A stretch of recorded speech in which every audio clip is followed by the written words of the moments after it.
La Q Digital informa que los contenidos expresados en el siguiente programa son responsabilidad única y exclusivamente de sus emisores.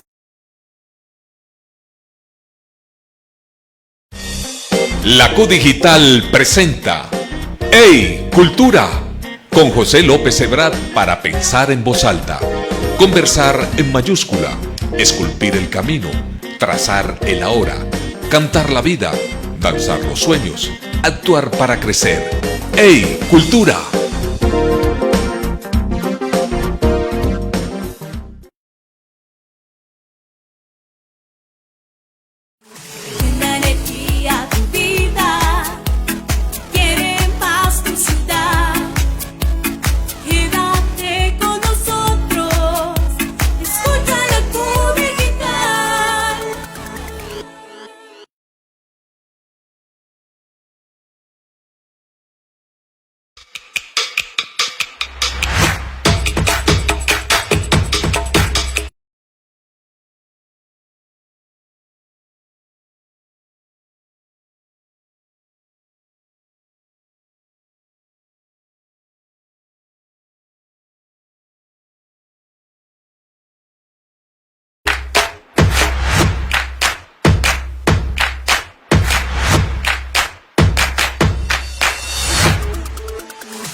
Bueno, amigos, es un gusto muy grande desde el corazón de la cultura tenerlos en esta nueva versión de Hey Cultura.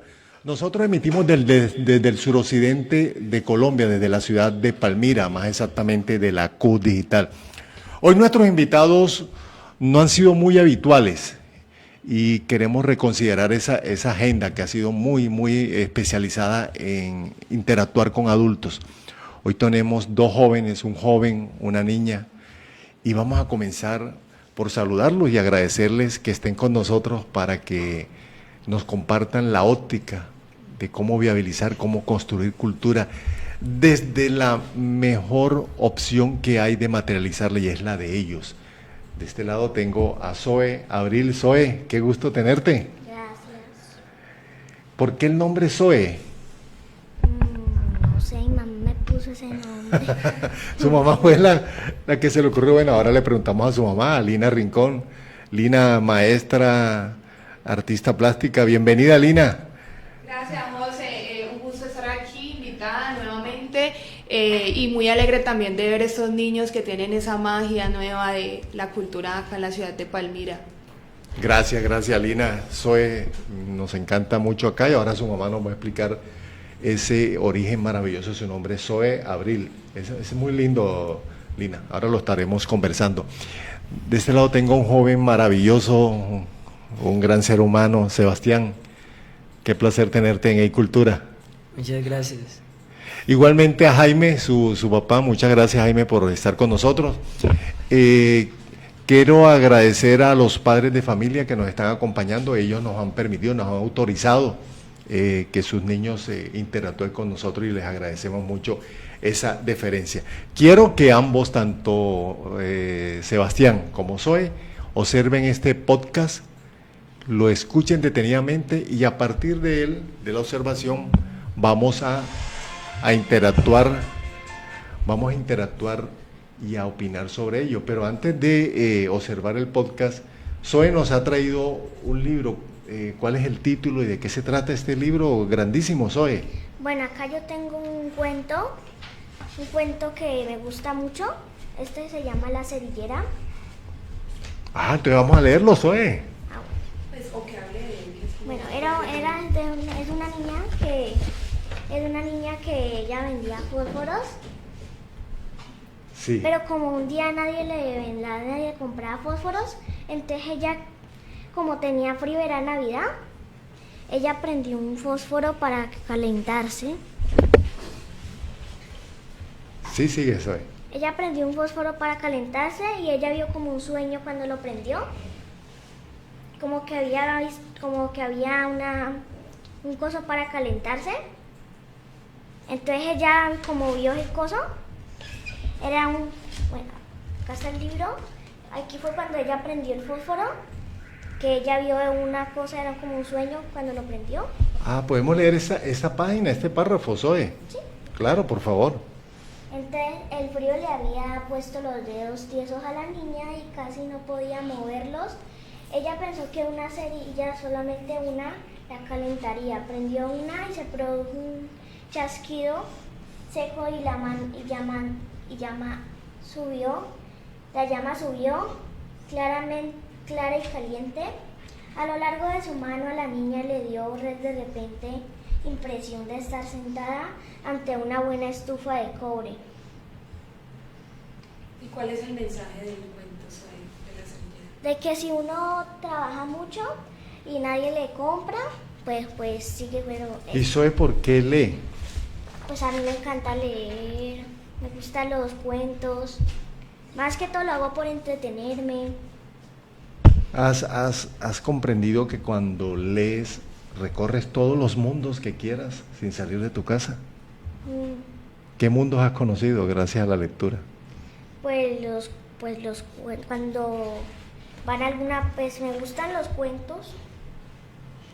Pero ¿qué mundo Y Zoe escribe, ¿no?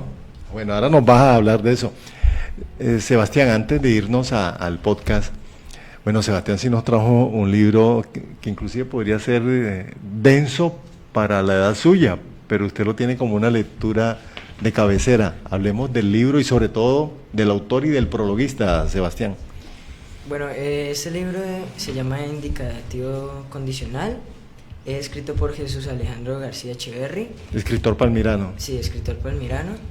Bueno, lo más interesante pues del libro es que pues es como un tipo de agenda donde el autor trata de expresar su vida paso a paso y todos los días y viajes y momentos buenos que ha pasado con su familia y tanto él en su vida, y pues lo ve desde un punto de vista en el que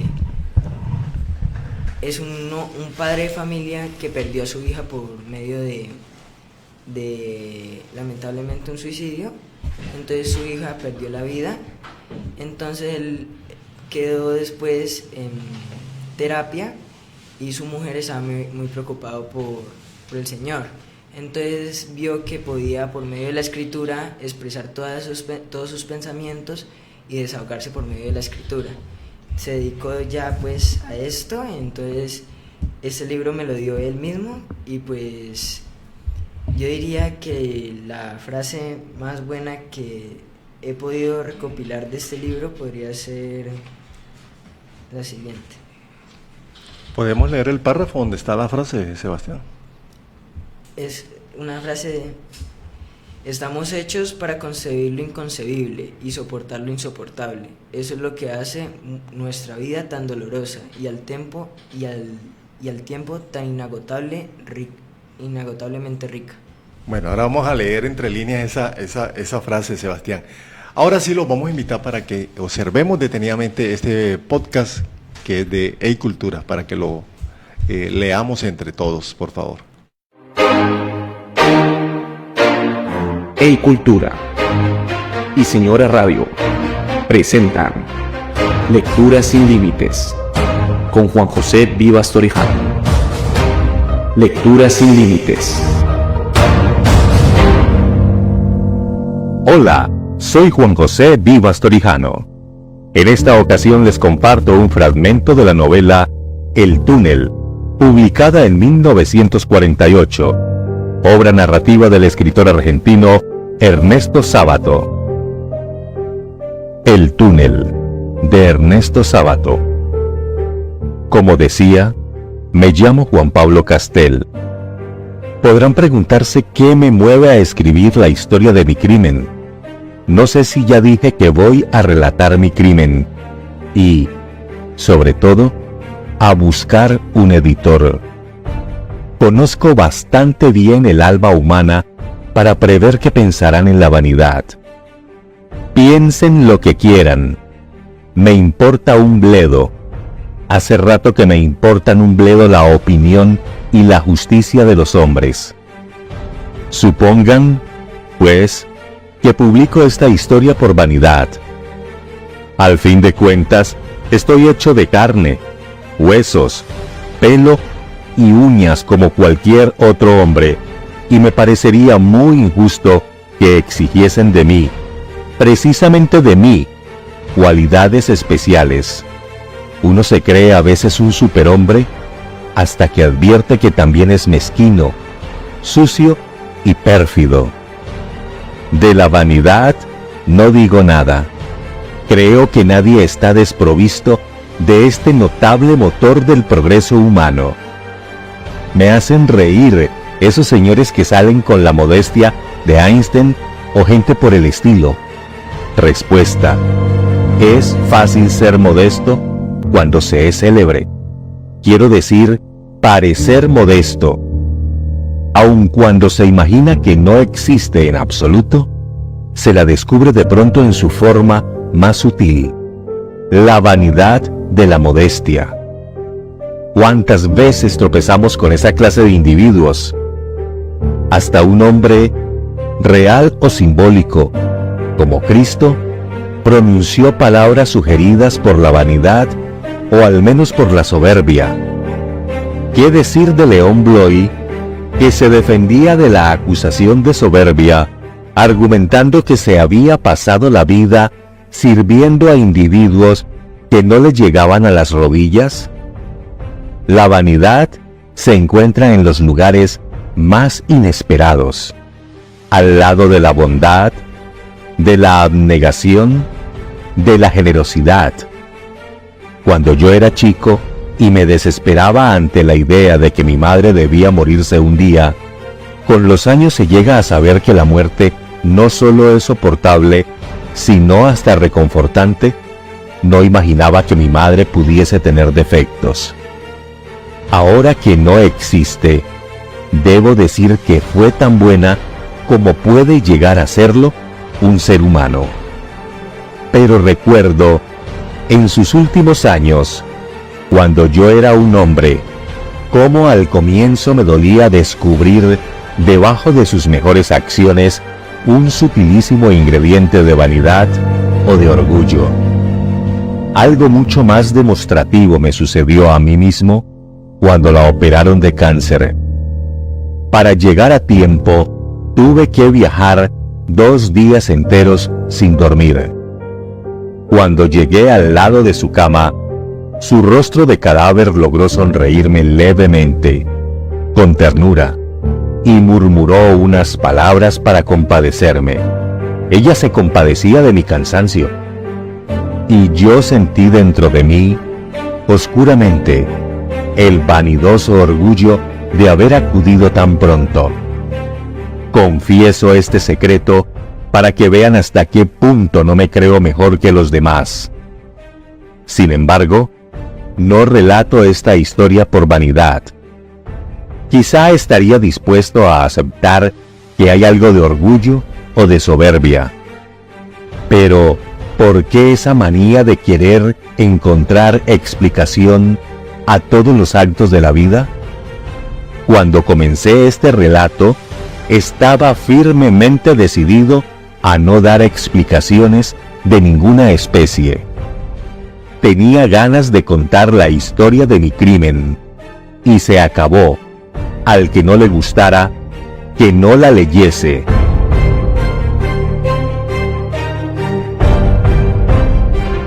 Lectura sin límites, con Juan José Vivas Torijano. Lectura sin límites.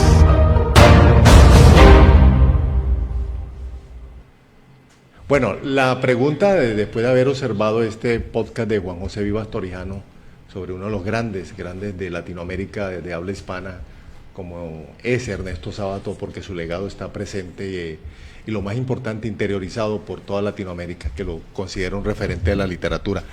Lina, vamos con los padres primero. Uy. Escuchamos una parte de esa obra maravillosa que en el caso de ustedes, en el caso mío y de muchas de las personas que nos están escuchando, ha sido como uno de los libros que en nuestro secundaria, bachillerato hemos observado. Desde la lectura que hace Juan José Vivas, ¿qué hay para rescatar y sobre todo trasladar al caso tuyo a Zoe, tu hija, ¿no?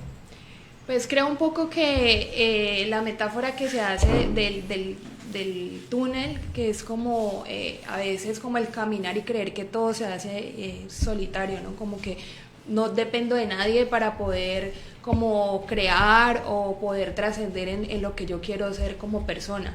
Un poco habla como él de la avaricia, del orgullo, del egoísmo.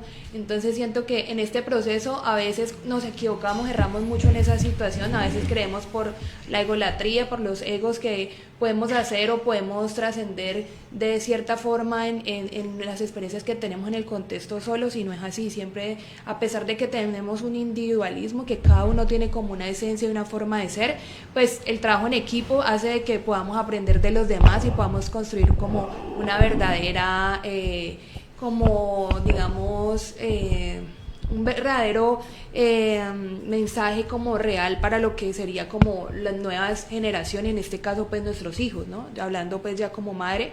Entonces el mostrarle a nuestros hijos de que el trabajo en grupo, el trabajo en colectivo pues es más importante que simplemente pensar que todo lo podemos hacer solos, pues es lo que también, digamos, me deja el mensaje, ¿no? Que la avaricia tampoco nos va a llevar a nada bueno, y pensar que todo lo podemos tener pues como las manos abiertas y todo lo podemos tener para nosotros, pues también nos muestra aquí que no, que la posibilidad es poder brindarle a los demás lo mucho o lo poco que tengamos, poderlo compartir con los demás. Gracias, Lina. Lina es la mamá de Zoe, es artista plástica, profesora, y le queremos agradecer esa lectura entre líneas muy bien definida. Jaime es el papá de Sebastián. Jaime, este tipo de lectura, claro que ya creo saber la respuesta por el libro que nos trajo Sebastián, pero de pronto no es muy densa leer, me refiero al caso de su hijo Sebastián, este tipo de obra, abordarla es muy complejo, o en el caso de Sebastián ha sido más fácil, ha sido un trabajo de mayor cercanía, por ejemplo, leer El túnel, leer el libro que él nos compartió, que es de un autor palmirano. ¿Cómo ha sido esa relación con la densidad de los libros, Jaime? Sí, lo que pasa es que él pues se ha adaptado desde muy pequeño pues a vivir la vida pues como de ya prácticamente de nosotros los adultos. Desde pequeño siempre ha surgido en eso él.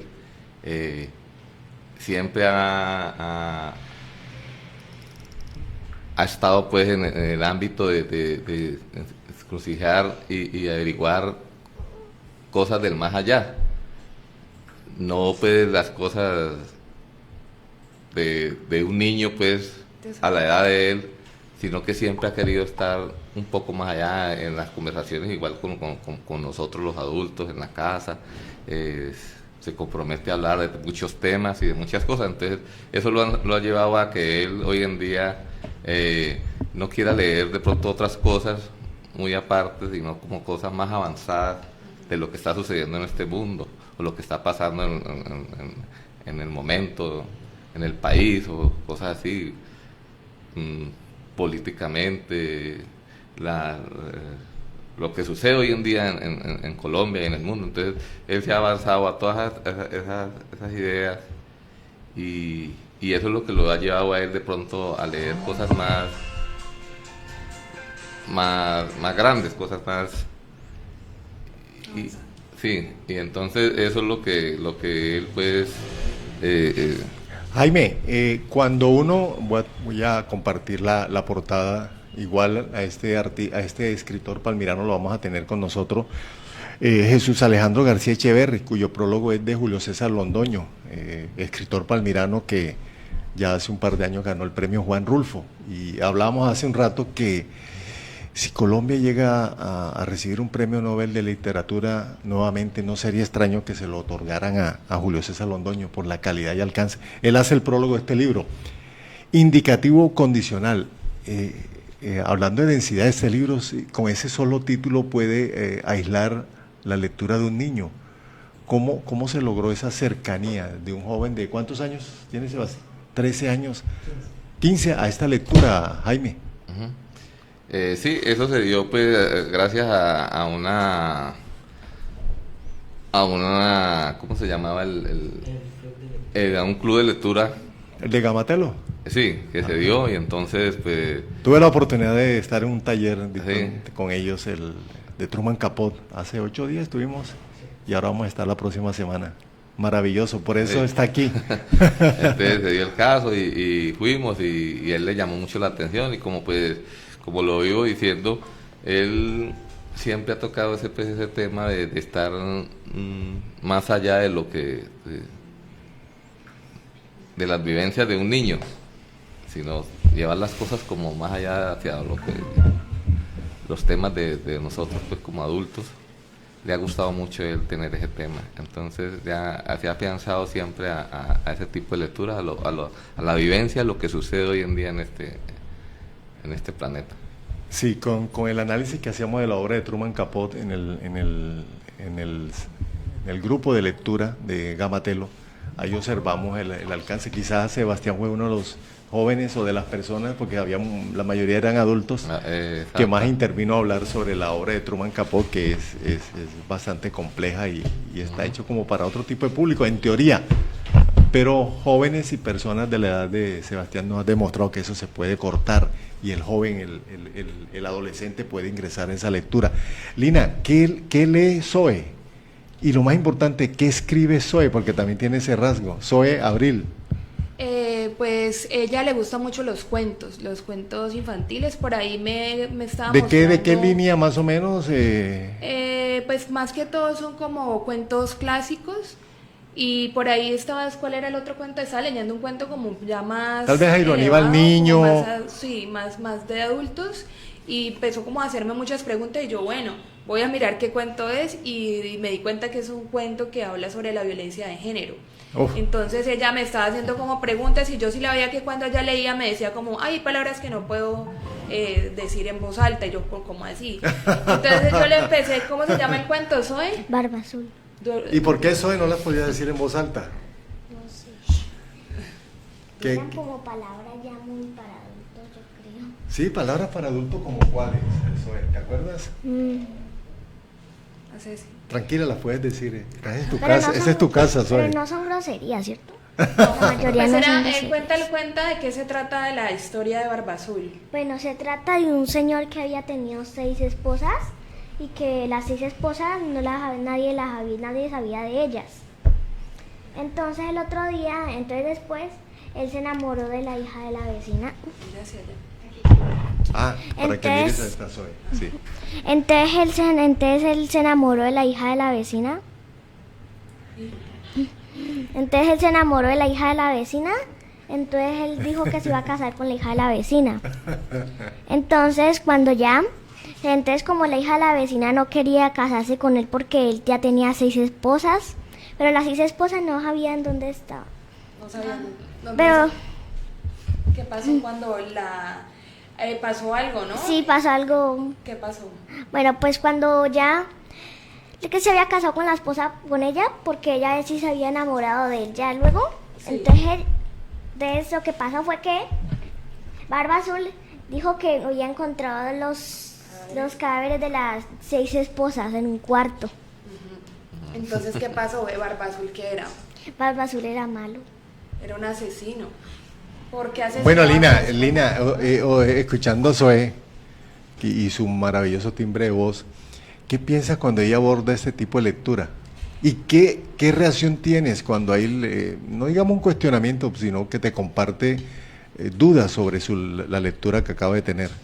Pues mira que ha sido como algo muy extraño, porque yo le paso casi siempre como los libros que debería de leer, pero ella va y busca y como que encuentra esos libros, como que se interesa por los títulos, no sé. Y cuando ella me empezó a contar la historia de Barba Azul, yo dije, pero pues sangre, que las mujeres, que la última mujer que había sido como la que se había enamorado era al final, pues la habían dejado en la casa de Barba Azul, y que ella había encontrado las otras mujeres en un cuarto asesinadas por Barba Azul. Entonces yo como, bueno, tengo que leer de qué se trata, porque mirar a ver qué es lo que está leyendo mi hija. Cuando me doy cuenta que era una historia que hablaba de una violencia de género, y la historia es que pues las mujeres simplemente se enamoraban porque Barbazul era un hombre muy rico y ellas eran mujeres que necesitaban pues como el apoyo de él las encerraba en un cuarto y las asesinaba y así sucesivamente pues empezaba a tener más esposas. Y al final pues la última mujer se dio cuenta porque ella quedó sola en la casa, que fue lo que me contó Zoe, y pues ella encontró las otras mujeres y se dio cuenta pues que Barbazul era un hombre malo, ¿no? Pues eso fue lo que me contó.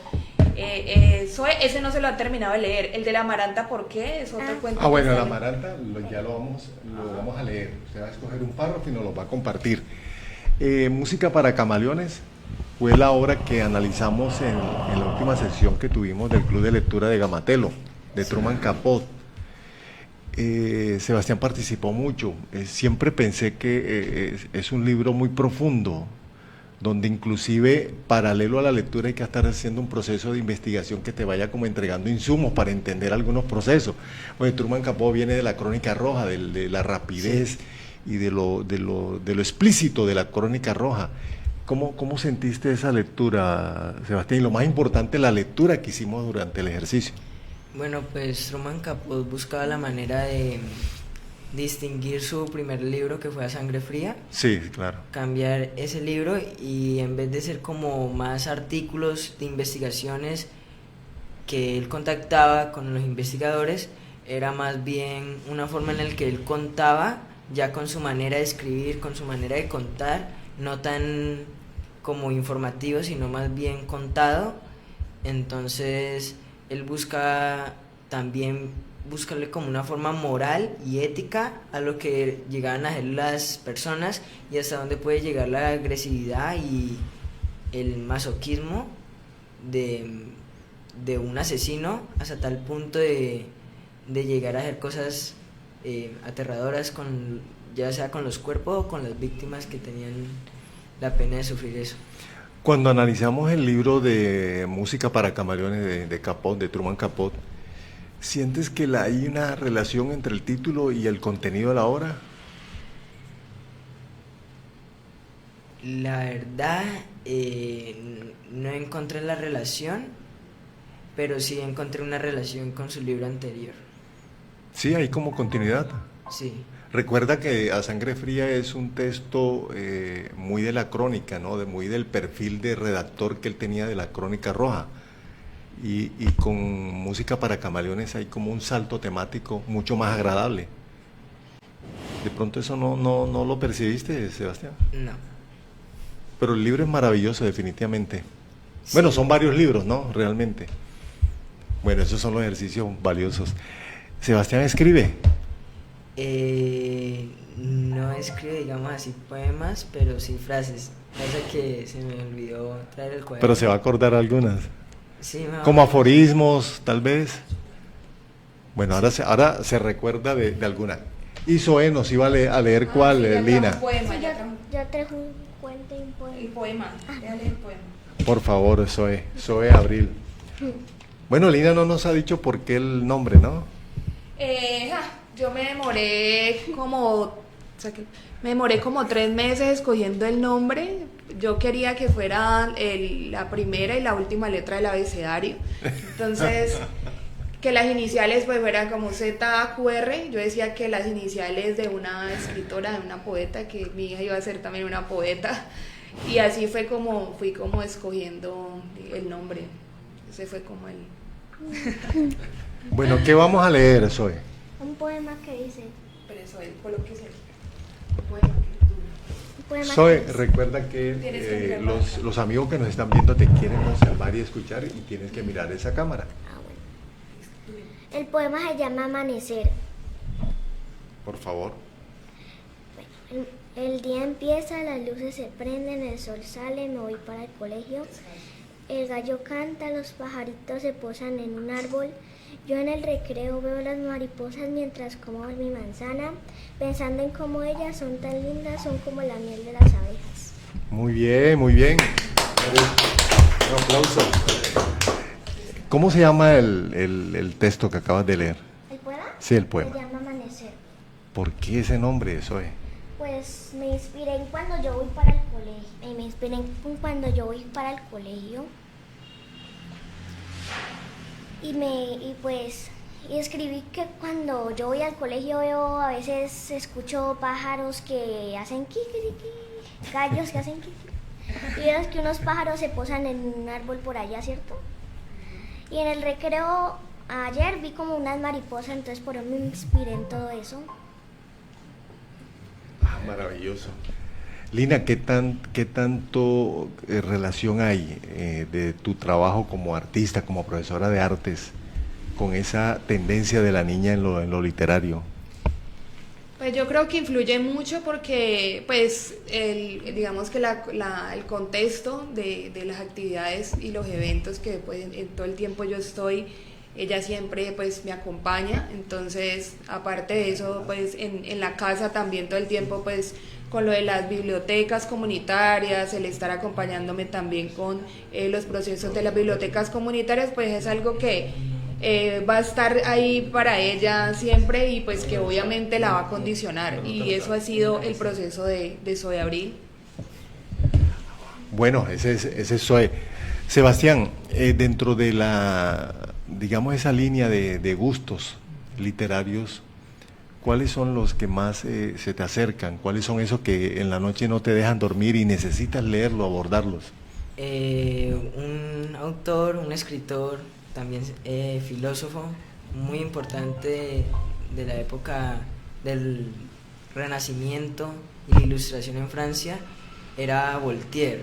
Me interesan mucho los temas que trae ese autor, ya que aplicaba un tipo de filosofía que iba enfocada hacia la religión y hacia esos tiempos de Francia en los que buscaba, por medio del Renacimiento, buscarle la razón a todas nuestras acciones y a todo lo que nos rodea.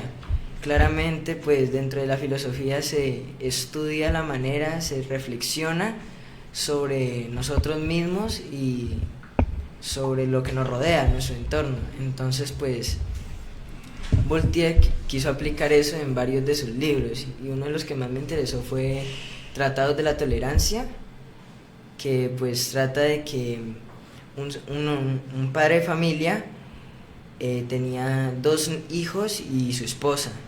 Entonces uno de los hijos también se colgó, entonces pues el padre quedó con un hijo y con su esposa. En esa época era muy normal en Francia de que cualquier persona que no fuera de la religión católica era condenado.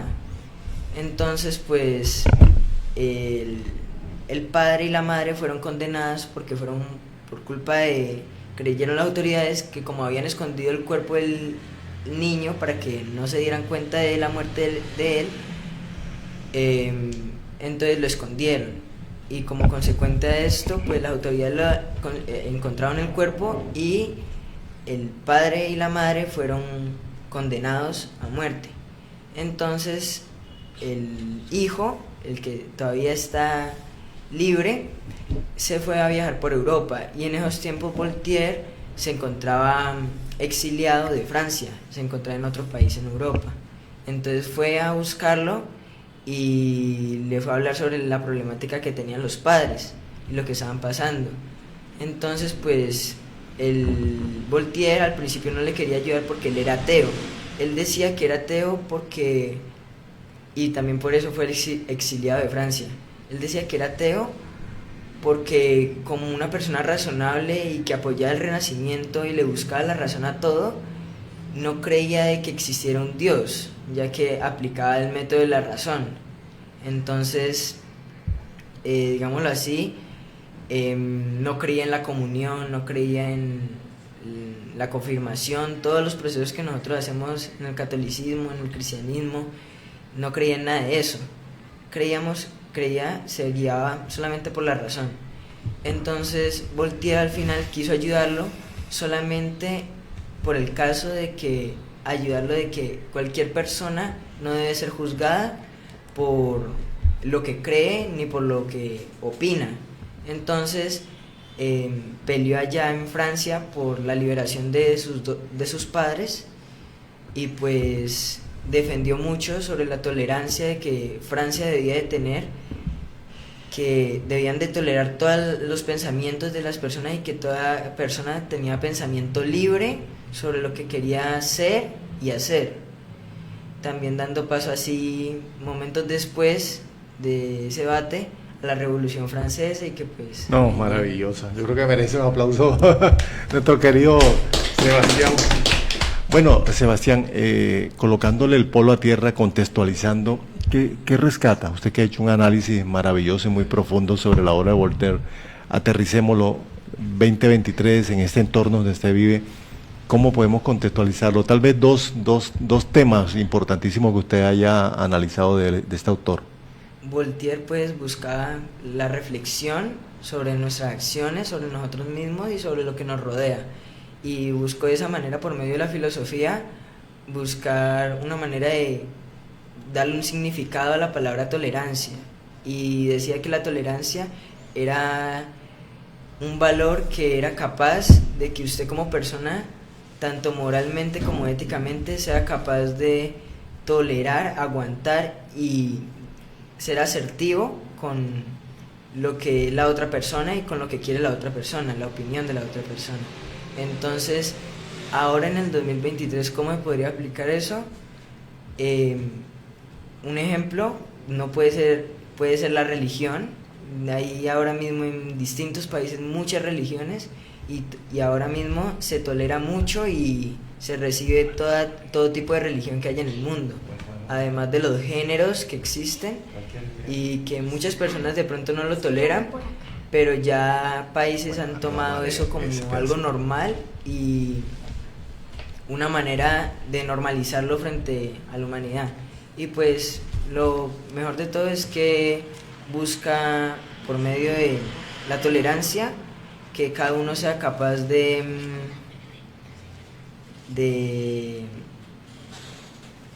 sí aceptar a la otra persona como es.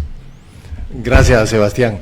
Zoe, nos tienes, aparte del libro que estás leyendo actualmente, el libro se llama Amaranto. Amaranta, ¿por qué? Amaranta, ¿por qué? Bueno, vamos a escuchar el párrafo por donde va tu lectura. Allá en el fondo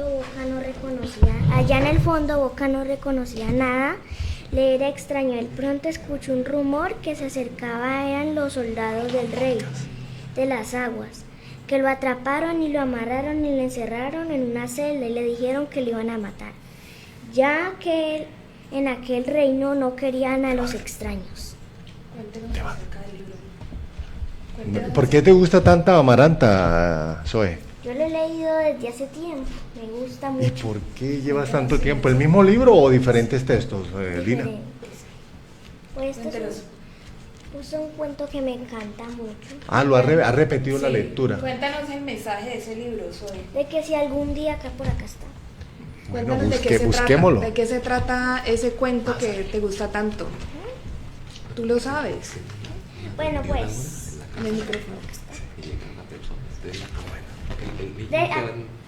¿Se va? El del libro es de que si alguna vez ves que tu mamá, tu papá, tu hermano están muy ocupados, que hacen 1000 cosas al mismo tiempo y comienzan a partirse, a romperse, a separarse, a dividirse en pedacitos, ya sabes lo que hay que hacer para juntarlos. Hay que contarles un cuento. No, maravilloso.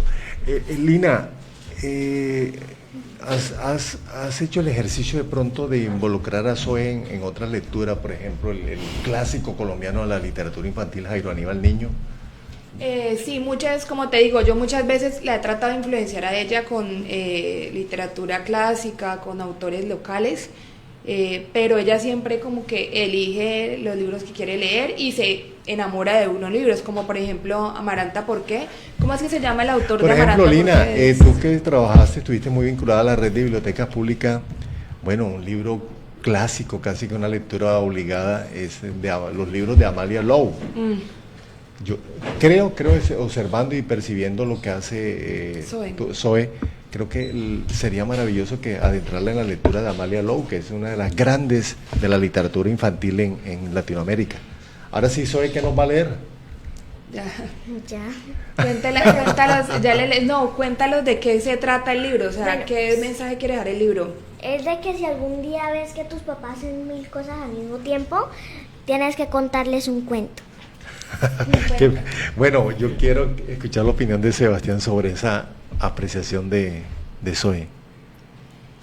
Pues, como dijo mi papá, yo de pequeño yo no leía muchos cuentos. O sea, como dijo mi papá, yo siempre tenía un pensamiento, digámoslo así, realista. Pero como todo cuento o fábula, tiene una lección, una enseñanza.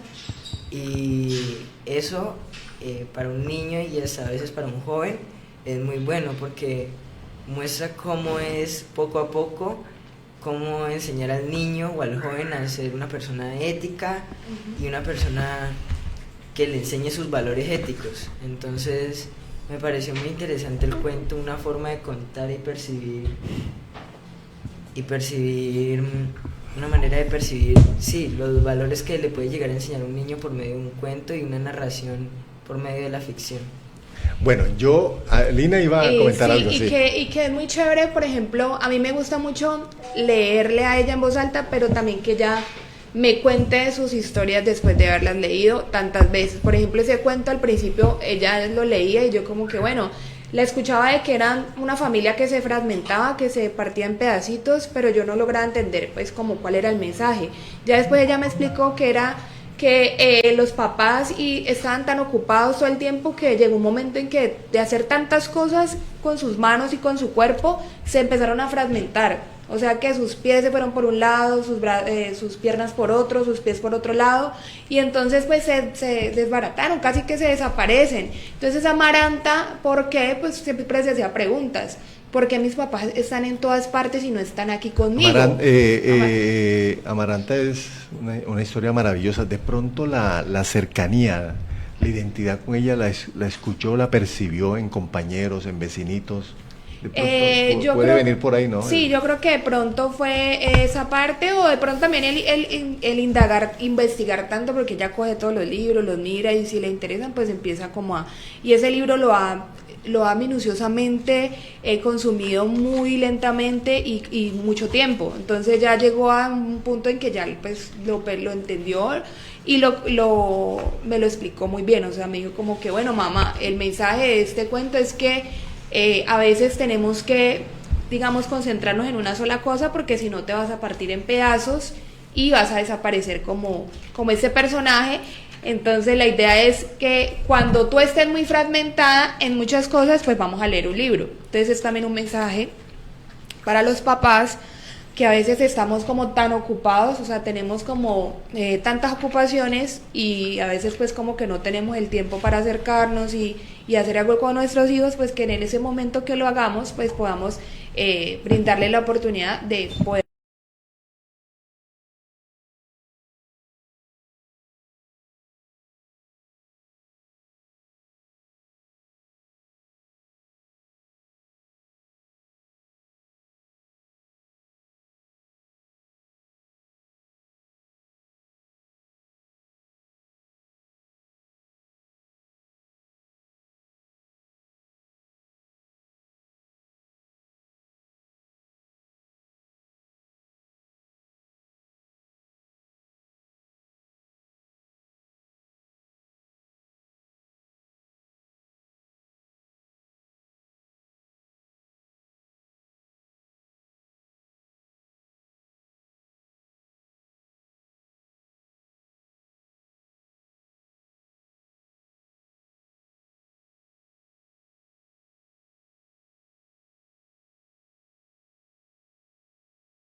El 25 de febrero de 1917 y fallecida en Cali el 26 de septiembre de 2008. Fue una poetisa, periodista y gestora cultural colombiana, reconocida por ser la directora de la Biblioteca Pública Municipal de Palmira, que lleva su nombre. Entre sus obras reconocidas se encuentran los libros de poesía Espigas, Claro Acento y Torre de Niebla. Y quiero compartirles uno de sus poemas titulado Así será la paz. Hermano, tú lo sabes, la paz como el amor es intemporal. Cualquier día donde quiera que te encuentres, recibe con afecto este mensaje de una colombiana que estrecha sus manos. Así será la paz, cuando en los campos del sembrador alegre siembre el trigo y vayan las doncellas con sus cántaros cantando sin temor por los caminos. Así será la paz. Traerá diciembre carta abierta en azul para los niños y escucharemos en la voz de un ángel que no arrastran cadáveres en los ríos. Habrá paz cuando cese el miserere de las madres que claman por sus hijos y en las noches de duelo no se escuche el sollozo de Dios en el olvido. Habrá paz cuando callen los fusiles y mudos tengan liviandad de nido. Cuando limpio el puñal se muestre manso como el viento a la voz de Cristo. Habrá paz cuando idiomas, razas, credos se unifiquen erguidos como un símbolo, cuando en las cicatrices de los odios crezcan palomas junto a los jacintos. Será la paz cuando el amor invite a compartir junto a la misa el vino y los hombres unidos dancen ebrios de amor como oficiando un rito. Esto es Hey Cultura. Te invito a que visites mis redes como @LinaGuerao. Bueno, esa es Lina Guerao, nuestra nueva podcaster en Hey Cultura. Gracias, Lina, por recordarnos la obra de una mujer maravillosa como fue Mariela del Nilo. Hizo parte de ese grupo delirante de poetisas que todavía hoy recordamos gracias a un legado profundo, poético, que nos entregaron. Con nuestros invitados, Sebastián, alcanzar ese nivel de lectura que usted maneja, ¿cómo se puede lograr? Digamos, como esa sugerencia para los jóvenes de tu edad, para que ingresen a la lectura, y lo más importante, no como un ejercicio obligatorio, sino como el caso suyo, que es de total gusto, es agradable y se nota en el léxico, en la oratoria que usted maneja, Sebastián. Pues primero que todo, mi profesor de castellano dijo mucho de que pues yo hablaba mucho entre las clases, que yo era una persona muy participativa y que pues yo serviría para orador. Y a mí me pasa mucho en la escuela que muchos compañeros me quieren como callar, de que como que no siguiera hablando, de que no participara, pero pues es un rasgo muy común del bullying, ¿no? Pero no le presto mucha atención a eso. Por favor, no lo haga. Necesitamos jóvenes que trabajen e interioricen el tema de la lectura. Y Sebastián, de verdad agradecerle a usted y a su papá Jaime, a su mamá, a toda su familia, el haber estado con nosotros e invitarlo para... Ahora en diciembre vamos a tener unos especiales con jóvenes. Qué gusto tenerlo, y nos vemos en el Club de Lectura de Gamatelo. Gracias. Zoe, qué gusto tenerte con nosotros. Me siento muy orgulloso de haberte tenido, tu lectura, tus textos, que tenemos que seguir leyendo tus abordajes literarios ya como creadora. Muchas gracias, Zoe, por haber estado con nosotros. Gracias a ti. Gracias a tu mamá, que es muy querida y está en este proceso, que es muy, muy valioso. Lina, muchas gracias. Maestra. Gracias, José, por invitarme siempre a este programa. La verdad que muy amable de ti, de tu parte, y tener en cuenta estos niños que son pues como las semillas que vienen ahorita a traernos cultura acá a Palmira. Claro que sí. Les hago una invitación muy especial. Vamos a observar el siguiente video y recuerden, este es Hey Cultura, y agradecemos mucho que nos hayan acompañado desde el corazón de la cultura. Bueno, nuestros vinos artesanales están hechos principalmente, son derivados de nuestras frutas que elaboramos y cosechamos en el Bolo San Isidro. Están hechos a base de, tenemos vino artesanal de uva, Isabela, dulce, semidulce y seco. Tenemos vino artesanal de naranja, en sus 3 presentaciones también. Y el plus que ha sido uno de nuestros productos pioneros en ventas es el vino artesanal de mora. Ha gustado mucho, se asimila a la uva en su color y sabor, pero es notablemente el sabor de mora que se siente en el producto. Entonces, aquí tienen nuestros productos a la orden. Cuando gusten, siempre estaremos pendientes a nuestros clientes. Nos ubicamos en el Polo San Isidro,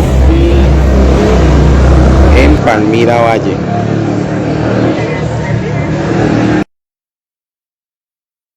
Valle siempre adelante. Disfrutar de un buen cholado en Jamundí. Recorrer la ruta del dulce en Andalucía. Apreciar el paisaje cultural cafetero en Sevilla. 13 nuevos parques y plazas para la gente. De eso tan buenos y dan tanto. Gobernación del Valle del Cauca. Valle invencible. Valle siempre adelante. 12.500 emprendimientos han sido reactivados con Valle Inc., una muestra de que en el Valle avanzamos en la generación de empleo y el crecimiento económico. De eso tan buenos y dan tanto.